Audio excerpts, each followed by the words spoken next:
work with vegetable production. This is maybe a little bit outside of the water efficient landscapes, but we're still working on water conservation. So I thought I'd tell you about a couple of the projects we're working on.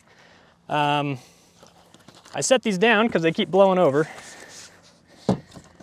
But the overview of the whole project is that we have a USDA grant that's a multi-state grant, and it's for specialty crops. So we're working on both watermelon and onion, ourselves here at Utah State, and then a group down at Texas A&M.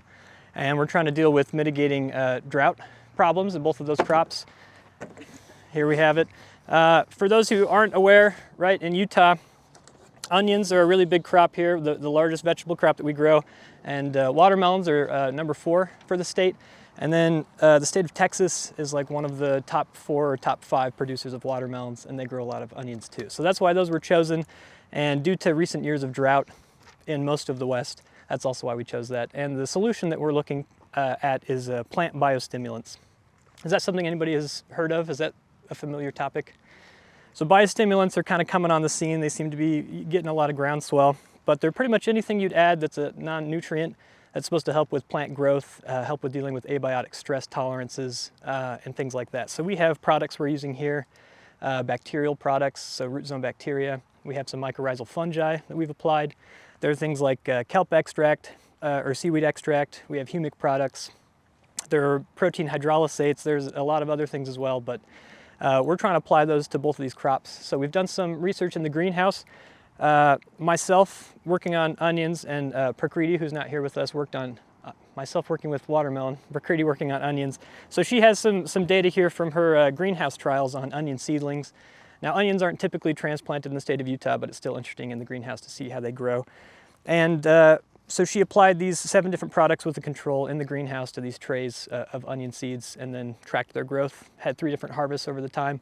And unfortunately, as you can see, or maybe fortunately, just is how it is, there's not really any difference, right, in growth of above ground biomass, growth of below ground root system things, leaf area, or even like timing. They didn't really, I guess the only difference was that some of them got to the first leaf stage of the onion growth a little bit faster. But overall, not much significance. Out here in the field with my watermelon as well as in the greenhouse, also haven't seen much in the way of significance. But there is a lot of interesting research. It is cool to know that watermelon do have associations with mycorrhizal fungi, so that's a real thing that is happening. There are root zone bacteria that are helping plants. But soil health, I think, is a good thing to think about and to look at. Maybe products aren't what you do, but try what you need to try and see what you can. So as far as the research goes out here on the farm, we have, as you can see here a little bit, we tore some up for you. We have plastic mulch that we lay down, and underneath of that is drip tape. So drip tape is a pretty big water savings, and the plastic mulch also helps to cut down a lot of that evaporative loss of water. And then we also have here, you see these PVC pipe sticking out of the ground. At the bottom of that is what's called a watermark by Eurometer, and it's a porous block sensor that gives you a measurement of soil tension. And so we have data loggers that are telling us essentially what's going on from 8 inches down to 30 inches down. And we're trying to track what the water looks like at those different spots.